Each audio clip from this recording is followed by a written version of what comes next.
लोग कहते हैं हनुमान जी कैसे हथेली पर पहाड़ उठा सकते हैं। नमस्कार दोस्तों, अस्सलाम वालेकुम, सत श्री अकाल, जय मसीह की। क्या आप भी उन लोगों में से हैं जो समझते हैं कि हनुमान जी ने पूरा पहाड़ सिर्फ इसलिए उठाया क्योंकि उन्हें जड़ी बूटी की पहचान नहीं थी? क्या आपको भी यही लगता है कि ये सिर्फ एक जादू था? और सबसे बड़ा सवाल, पहाड़ तो जमीन के अंदर धंसा होता है, उसे कोई जड़ से कैसे उखाड़ सकता है? अगर हाँ, तो आज अपनी आंखों पर बंदी पट्टी को खोल लीजिए, क्योंकि जिसे दुनिया सिर्फ एक कहानी समझती है, वो असल में वो दिमागी ताकत थी जिसे समझने की औकात आज के बड़े बड़े डॉक्टरों की भी नहीं है। आज मैं वो सच बताऊंगा जिसे सुनकर अच्छे अच्छे के होश उड़ जाएंगे। मेरे भाइयों, आपके मन में सवाल होगा कि पहाड़ कोई हथेली पर कैसे उठा सकता है? इसे एक आसान उदाहरण से समझिए। जैसे हम एक छोटे से पौधे को मिट्टी समेत जड़ से उखाड़ कर निकाल लेते हैं, हनुमान जी ने अपनी वायु शक्ति से उस पहाड़ के नीचे ऐसा दबाव बनाया कि वो पहाड़ अपनी नींव से कटकर अलग हो गया। उन्होंने पहाड़ को सिर्फ शारीरिक ताकत से नहीं बल्कि अकल से उठाया था। इसे एक और उदाहरण से समझिए। आपने सुना होगा कि जब किसी बच्चे का पैर गाड़ी के नीचे दब जाता है तो उसकी माँ अकेले ही पूरी भारी गाड़ी को उठा देती है। उस वक्त उस माँ में इतनी ताकत कहाँ से आती है? वो ताकत आती है उसके मन से, अपने बच्चे को बचाने के जिद से। हनुमान जी के पास भी वही जिद थी और वो पवन पुत्र थे। जैसे हवा के दबाव से हजारों टन भारी हवाई जहाज आसमान में उड़ने लगता है, वैसे ही उन्होंने अपनी हथेली के नीचे से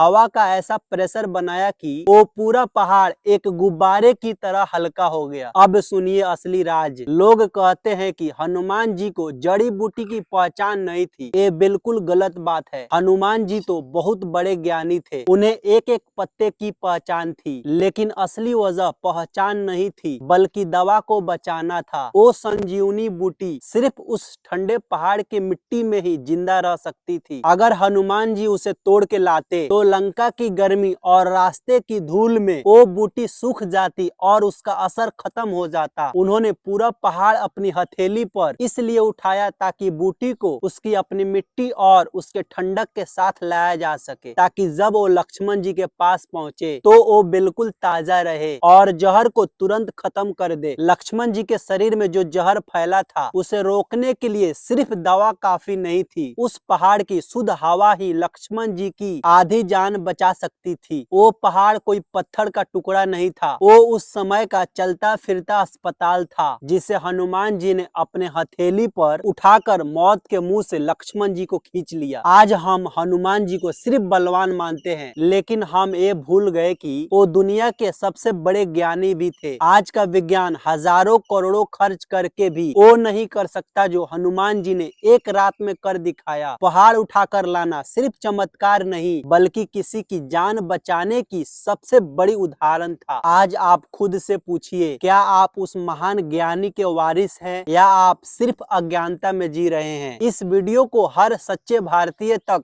पहुंचाओ ताकि उन्हें अपनी ताकत का एहसास हो। होश में आइए, इससे पहले कि बहुत देर हो जाए। विचार कीजिएगा। जय हिंद, जय भारत।